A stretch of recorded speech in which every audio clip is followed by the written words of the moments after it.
dog taught me. It's good to take a noontime nap. And maybe another at 1, or 2, or 3. Stretch.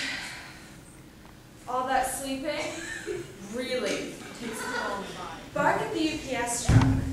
We don't need more stuff. Soak up the warmth of the sun-filled window. Run, play. Under no circumstances can a frisbee go untouched or a ball unturned. No, it is not a game, and it is never a tie. Snarl at the television, especially when viewing other dogs.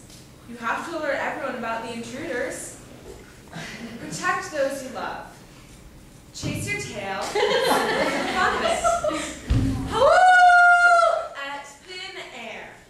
People love it, and everyone will know you're there. Eat or chew on anything you can. It may not look like food,